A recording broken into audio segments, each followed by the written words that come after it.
Hello, everyone. Welcome to session 4 on this introduction to the Enneagram. I'm Ann Baker, and today we're gonna talk about the body types. So we're gonna dive into types 8, 9, and 1.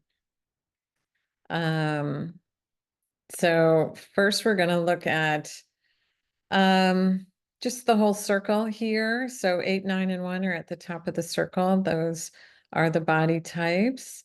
Um, so each type is an archetypal role or pattern. So type 1 is the reformer. Type 2 is the helper. Type 3 is known as the achiever.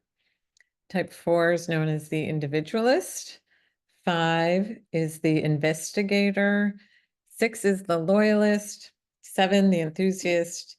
8, the challenger. And 9, the peacemaker. So we're going to look at the challenger, the peacemaker, and the reformer.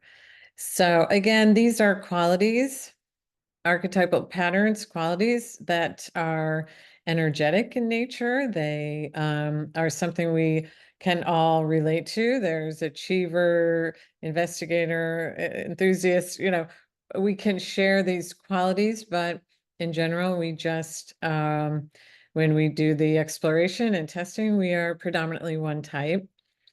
And our personality is a result of nature and nurture. So we are, we have a temperament, and that temperament includes just temperamental, emotional states, how we use our mind, how we use our bodies, and these all manifest as our type. So the Enneagram really offers us a pathway for growth and balance because we can get fixated on that type. So the body center types, this is their dominant center. So each of these types have probably a better connection or an easier connection with their instinctual awareness, or they have issues with instinctual awareness. Some of these types have huge vitality. They're within this type, you can have an issue with vitality and accessing your gut level knowing. So a lot of the focus for these types is on autonomy. How can I be independent and autonomous? And so they tend to find safety by either using their life force energy or withdrawing their life force energy. So we have the challenger, the type 8, which is a lot about power, the peacemaker. And when I say it's about power, they have a natural sense of empowerment, but they can distort that natural sense. So they have issues around power. The peacemaker has issues around action. They tend to suppress their knowing about right action because they're trying to please or trying to mediate and not make anybody else uncomfortable. Type 4, the reformer, can be very focused on doing things, so taking action based on improving things that may or may not need to be improved. So, okay, we're going to dive into type 8, the challenger. So it's also known as the protector, the entrepreneur. So these people have a sense of risk taking that you'd see in an entrepreneur. And the flip side of that, they also have this huge side of them that wants to protect the vulnerable. So they value equity, standing up for what they believe in, and they're masters at taking action and moving the work forward. So they're the ones at the meeting that hears everything and they say, okay, what are we going to do about it? And let's start. So 8s are very highly self-reliant and independent. But at the same time, they can be generous. They have a soft spot for pets and children. They're very loyal and caring. They're going to defend you if they're your friend. They're going to go to the mat for you. They really enjoy using their empowerment to improve other people's lives. So again, they excel. So their values, what you excel at, tends to come from your values. So they are really great at taking initiative. They're the bold actors. They're the people starting, a protest for something, or not being afraid to just be open and honest with communication. They actually enjoy the tussle of conflict, and they don't really like people who avoid conflict. They want to know where you stand, and they really respect another person when they're just honest and straightforward. So they tend to fill leadership positions. And yeah, so their essence quality is this empowerment, and they have this huge energy, like this life force energy that can go outwards. So a lot of people who are eights have been told that they're too much, that their energy is too much. Their ego fixation is, I have to be powerful. So the focus is on control. They look, their intuitive senses walking in a room, and they know who's got the power. So their blind spot or their shadow is any weakness or vulnerability. So usually in their childhood, they were kind of pushed into a role of having to protect themselves or siblings. And showing any weakness or vulnerability they felt, was not safe. So they've, you have a initial event like that, or that's the conclusion, then that can be the blind spot. So the growth is really about embracing any vulnerability, especially emotions. They can avoid pain, which can lead to increase of pain eventually.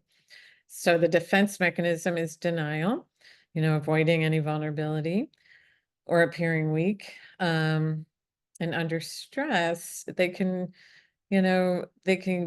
overdo the doing. So they can burn out, they can lose touch with their emotions. They ignore signals from others, they ignore internal signals to, slow it down. So they can alienate people with very strong and sometimes confrontational, intimidating energy. So that is type 8. Type 9, which is at the top of the circle, is the peacemaker, mediator, optimist. So it's interesting to talk about 8 and then talk about 9, because frequently you'll see around the Enneagram circle, opposites are right next to each other. And that's certainly true in this case. Nines value harmony and peace, inclusion, which makes them natural mediators, peacemakers. They truly understand all points of view. So they like to see the connection between people, between the interconnectedness of nature. They understand where people are coming from, and people feel that. So a lot of people feel very comfortable around nines, just being themselves or speaking their true feelings. So they're really excellent at bringing those kind of disparate pieces together, whether they're people or ideas. Nines can be very nice to be around because they generate this kind of peaceful vibe. But they can also be busy and productive. So, there's a range of behaviors and what this looks like depending on all kinds of things. There's no one template for each type. There's ranges of behavior and that you'll see. So they can be very grateful and insightful. They go with the flow, but that can also be a downside. So we'll talk about that in a minute. So their essence quality is peace and this inclusive. And they love to be in harmony with others in the world. So it's very threatening. Conflict can be very threatening to that harmony. But in the essence quality, right action naturally flows from that connection and that harmony and being at peace. But the ego fixation, how that gets distorted, they get really attached to being at peace and settled. So it's peace at any cost. So in order to achieve that, their center of attention is on other people's agendas. So the focus, the intuitive sense is what other people need or want, or, what their priorities are. So nines can compromise their own. They'd rather have the group happy than, really stand up for their own priorities or stand up in a conflict. So they go along to get along. And so the defense mechanism, so the blind spot is conflict. The defense mechanism then is something called narcotization. So doesn't mean they take narcotics. The defense mechanism is numbing out, essentially. So if they're going to avoid conflict, they're going to get numb to their own feelings, their own desires, their own agenda in order to keep the peace. So that can create a lot of internal conflict and stress. So they can look really calm, but the less resourceful behavior of the nine is to really kind of tune out. They lose touch with their priorities. They get super indecisive because it's like, I want this, but I'm not sure how these other people will react. They could get very distracted and look busy, but not really getting anything done for their own priorities. And they tend to minimize things. So that's the nine.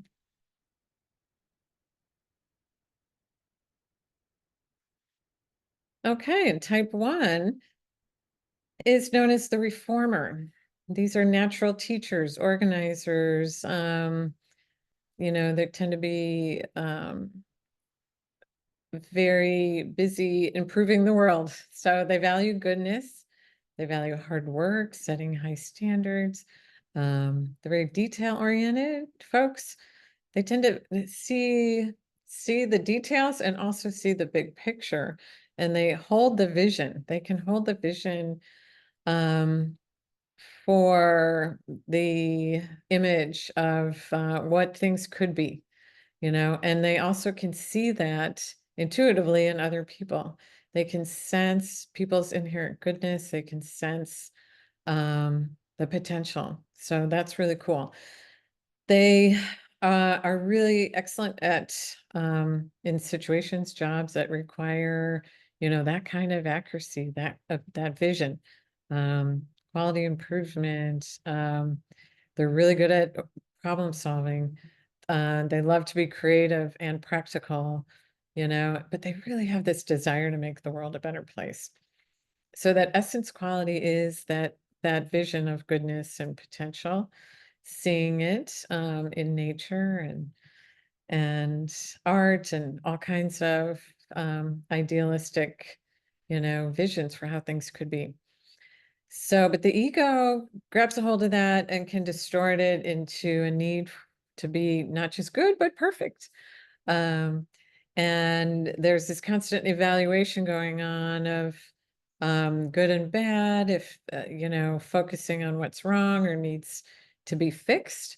So there's this constant kind of summing up and judging going on, which can turn inward, Um, so the blind spot can be avoiding anger, other natural impulses, because they might judge those, saying, oh, a good person isn't angry, that kind of thing, and suppress. So, and the defense mechanism is frequently, okay, maybe feeling the impulse coming up, shoving that aside and expressing the opposite of what's true. So that sometimes can come out as sarcasm. So under stress, this pressure builds with this trying to be good, trying to do good, seeing all these overwhelming problems that, there's too many things to fix. So that can escalate, and ones can really become their own worst critic when these high standards are not met. So they probably have the most active inner critic. We all have one. But the ones really, are burdened with that, and that judgment can be for self and other people. Um, so, the balancing is really about softening and relaxing this particular type structure. So that's it. That's my summary for the body types. When you hear these descriptions, I think it's really good to reflect these qualities in yourself. What's my relationship with power, for example, with the 8? How do I use my life force energy? What's my relationship with conflict and honoring myself and my own agenda? And what's my relationship with my inner critic and being able to accept the imperfections of life as, part of the whole picture of goodness. Okay. Thank you for following along, and we'll see you in the next video.